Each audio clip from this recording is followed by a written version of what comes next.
I'm Courtney Brown. I'm Nicole Perez, and we're on the Hill. Thanks for joining us. On today's show, we'll discover a world of entrepreneurship from U of A graduates, and we'll also look into the life of John Barnhill, who made his mark here on campus, but many don't know why.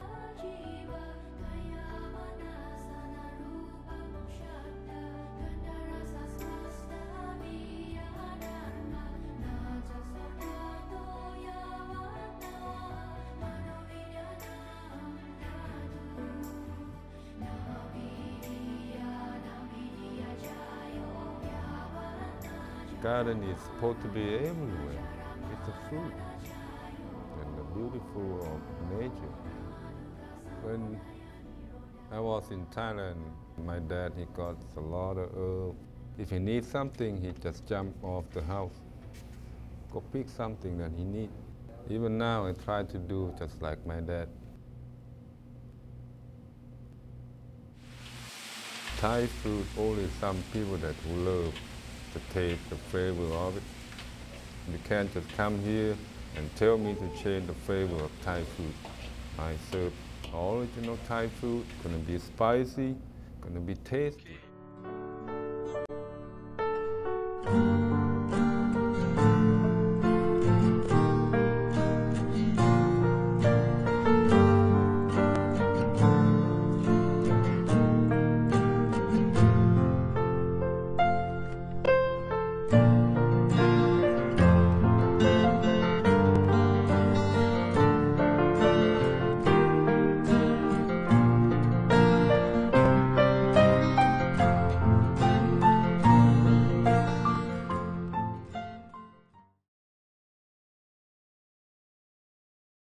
We need to cut spending now.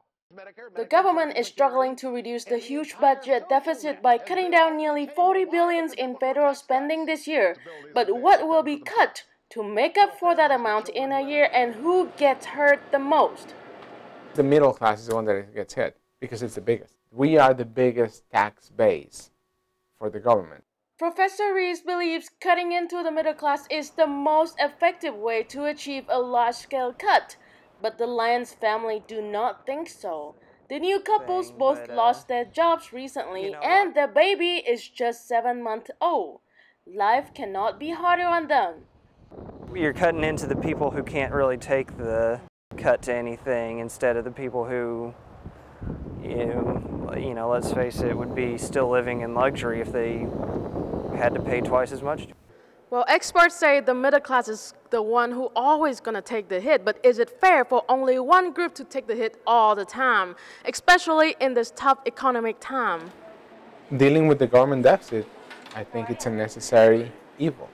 As long as we can recover, then the problem of the deficit will take care of itself.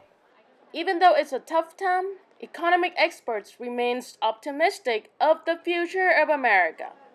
For UATV News, I'm Yin Wen. The Japanese government confirmed the radiation leaks and ordered more than 140,000 people living within the 20 miles radius of the Fukushima power plant to either stay shut in their houses or shelters to avoid exposure to the radiation leaks in the air. People are worried about the uncontrolled radiation leaks that is strong enough to reach further down, passing Tokyo and surrounding regions. I'm talking to some people here at the U of A who are very concerned about the radiation leaks because they have some friends and relatives living in Japan right now.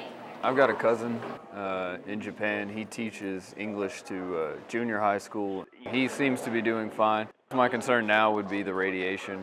Short term, the radiation can cause burns, but like long term, there can be like genetic mutations that could lead to cancer. All three reactors are still posing great threat due to the failure in their cooling system. Now they are exposed to radiation that is more than 8 times the radiation dose considered safe for a person to receive in a year. The smallest Walmart in the world is right here on our campus. At roughly 3,500 square feet, this store is the first and only of its kind. Mini Walmart is a test model that is closer to a drugstore or convenience store with quick meals, personal essentials, and a pharmacy. The manager of the store, Eric Wright, is also the pharmacist in charge. Condensing it down to a small store like this has been challenging because Walmart's really good at doing big, We just tried to get in everything that we could, but there's still some things that we can't carry and some things that we're still going to try and carry. Walmart on-campus pharmacy replaced the health center's pharmacy, and the sales of medicines and prescription drugs in the store is highest. The university asked Walmart to put a pharmacy on campus. Our pharmacy prescriptions drive the sales of the store, with the majority of the prescriptions being filled through the student body. This tiny Walmart's been operating for 48 days, and the U of H community is giving it lots of positive feedbacks.